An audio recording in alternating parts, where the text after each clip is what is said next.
Bonjour tout le monde. Alors, merci d'être là tout le monde. Merci vraiment à toutes les femmes et toutes les personnes qui sont là. Merci. Wouhou!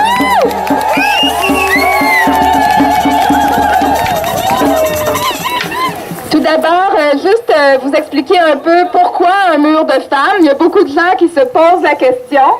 Alors, le mur de femmes est né il y a 1 an. C'est son premier anniversaire aujourd'hui. C'est une action qui est née dans le cadre de la Marche mondiale des femmes 2015 l'an dernier. Il y avait, dans le cadre de la Marche mondiale, des actions qui devaient s'organiser sur les thématiques environnement, militarisation et austérité. Donc, quand est venue la question d'organiser un événement sur l'environnement, on s'est tout de suite dit... Oui, il y a du... On s'est dit, c'est important de parler des sables bitumineux et des oléoducs. Donc, pour nous, ça coulait de source. C'était vraiment important de parler de ça au Québec. Présentement, c'est une question environnementale cruciale. Donc, le mur de femmes...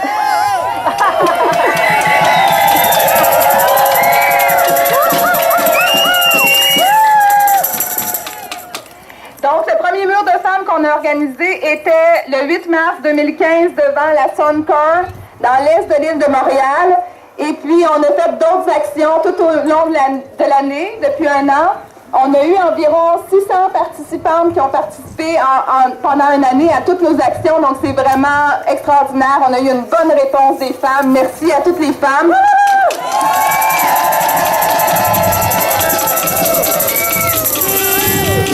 Donc aujourd'hui, on est là pour souligner notre premier anniversaire et pour souligner la Journée internationale des femmes.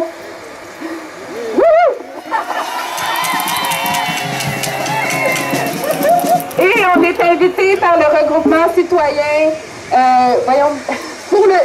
contre les oléoducs,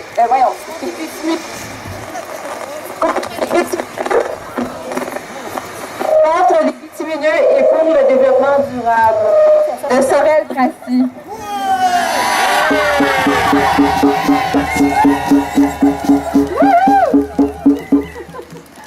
Et puis, donc c'est ça. Pourquoi un mur de femmes? C'est parce que les femmes ont encore de la difficulté présentement à prendre la parole dans les espaces publics, notamment dans le milieu environnemental. On peut voir au Québec, par exemple, que des organisations environnementales, c'est souvent les hommes qui prennent la parole.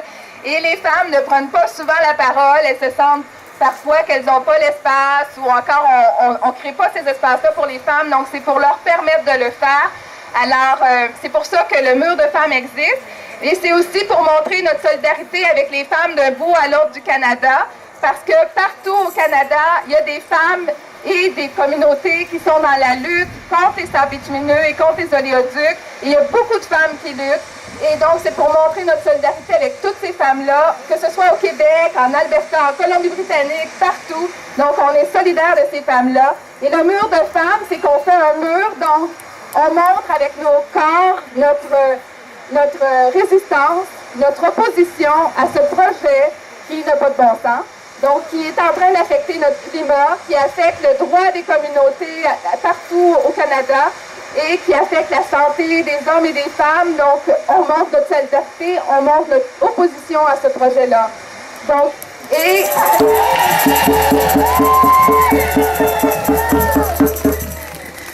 et on a une déclaration, parce que c'est beau de montrer notre opposition, mais il faut aussi prendre la parole. Donc, on a une déclaration qu'on va vous lire à quelques femmes ici. Alors, voilà, c'est la déclaration des femmes contre les sables bitumineux et les oléoducs. Libérons nos corps, notre terre et nos territoires. Nous, les femmes réunies aujourd'hui devant Kildare, dénonçons le développement effréné des énergies fossiles, notamment le pétrole issu des sables bitumineux, actuellement le plus grand projet industriel du Canada et le plus polluant au niveau mondial. Notre action s'inscrit en solidarité avec les luttes en cours partout en Amérique du Nord pour contrer le méga-projet industriel des sables bitumineux. Le raffinage de ce pétrole lourd, son extraction et son transport sont extrêmement dévastateurs. Nous nous déclarons en appui à toutes les femmes qui luttent sur l'ensemble de la terre-mère pour défendre les territoires contre le méga-projet industriel qui offense leur corps, pollue la terre et détruisent leur territoire.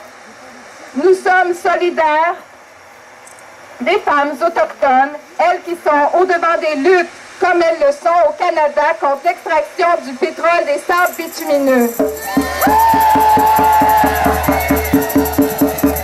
Notre action fait d'ailleurs écho au Wall of Women Against Tar Sands, initié en Colombie-Britannique en 2014 par des femmes autochtones.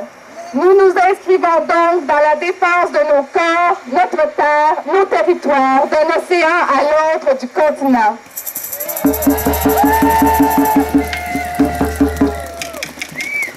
Libérons nos corps. Nous dénonçons les atteintes à la santé humaine et mentale du méga-projet des sables bitumineux. Les communautés autochtones sont particulièrement touchées. Dans la communauté autochtone Chipewyan, près du fort McMurray en Alberta, on observe une incidence et une augmentation alarmante des taux de cancer. Nous dénonçons le fait qu'aux abords des chantiers d'extraction des sables bitumineux, on observe une augmentation de la prostitution et de la violence domestique.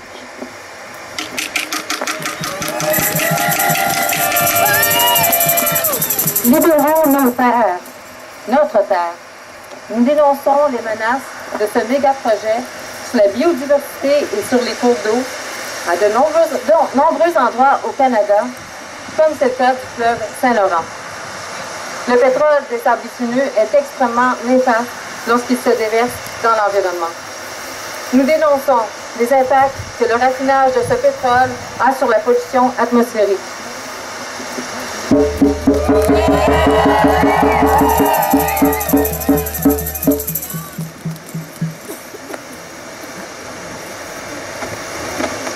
Nous sommes outrés que nos gouvernements acceptent les hauts risques de déversement des oléoducs. Depuis 1999, l'entreprise Enbridge compte à elle seule plus de 800 déversements. Parmi ceux-ci, le plus important survenu en 2010 dans la rivière Kalamazoo au Michigan n'est toujours pas nettoyé. Nous dénonçons les changements climatiques que produisent l'extraction et la consommation de ces hydrocarbures.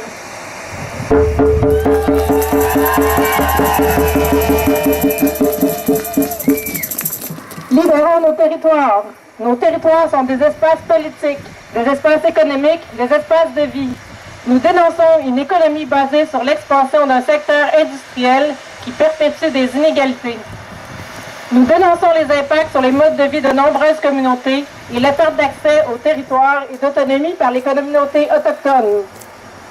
Nous sommes en colère que cela entraîne la militarisation des territoires ainsi que la criminalisation de la résistance et l'augmentation des violences liées à la répression. Nous dénonçons ce secteur qui ne crée pour les femmes que des emplois précaires, mal rémunérés et peu nombreux. Nous dénonçons un système d'emploi fondé sur de longues absences des travailleurs de leur famille. Ceci entraîne une augmentation des responsabilités familiales pour de nombreuses femmes.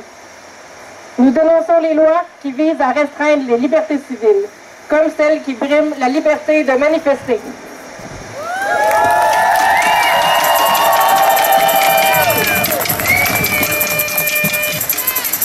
Ceci n'est pas un mur qui divise. Il se veut rassembleur des luttes plurielles et diverses. Nous sommes là comme mur de femmes pour stopper les industries dévastatrices, comme protectrices de la terre-mère. À la différence des murs érigés à travers le monde pour diviser les peuples, celui-ci se veut unifiant.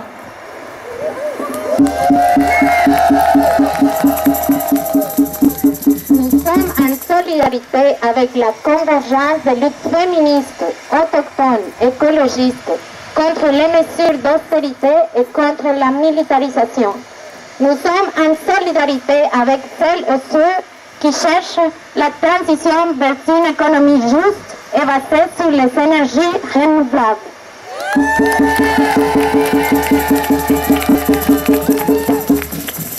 Nous exigeons que les gouvernements tiennent réellement compte des populations dans les décisions. Nous exigeons que la protection de l'environnement et des femmes soit au cœur de toutes les décisions prises par nos gouvernements et par les municipalités dans ces dossiers. Nous exigeons que les instances chargées d'évaluer les projets prennent réellement en compte les impacts en amont et en aval dans le méga-projet industriel des sables bitumineux, c'est-à-dire de prendre en compte les impacts de l'extraction, du raffinage, du transport et de la consommation de ce pétrole qui représente 70% des gaz à effet de serre. Nous exigeons que le cesse l'expansion de l'exploitation de sable bitumineux afin de protéger le droit des peuples à vivre dans un environnement sain et le respect du droit des générations futures.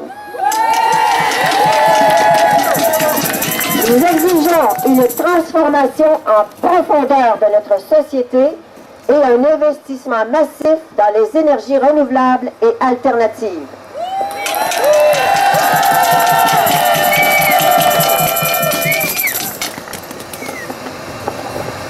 Donc, merci à toutes les femmes d'avoir participé à ce mur de femmes. Merci beaucoup.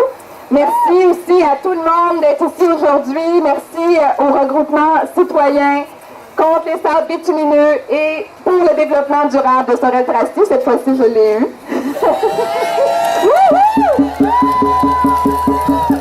Merci de nous recevoir aujourd'hui. Merci aussi à Alerte Pétrole Rive-Sud d'être venu avec des citoyens de Longueuil, Boucherville. Et là, on va en fait continuer notre programmation. Donc, on va retourner où on était tout à l'heure. Je vous invite d'ailleurs à humer l'air pendant qu'on marche. Donc, on prend un petit bol de santé. Et en même temps que vous humez l'air, je vous invite à penser aux communautés de Fort McMurray où se passe présentement le développement effréné des énergies fossiles, des sables bitumineux, qui ont à respirer une air encore plus nocive que celle qu'on respire aujourd'hui et qui se retrouvent aussi avec une contamination dans les cours d'eau, une contamination du bassin de l'Athabasca. Donc, je vous invite à réfléchir à ces gens-là qui se retrouvent aussi avec des taux de cancer de 30% plus élevés que la moyenne canadienne. Donc, la santé humaine, c'est important. Alors, je vous invite à penser à ça pendant qu'on va marcher. Alors, on a une programmation qui va suivre, un spectacle, des prises de parole, et merci encore d'être là. Merci de continuer la journée avec nous, on est vraiment contents. Merci aux gens ici.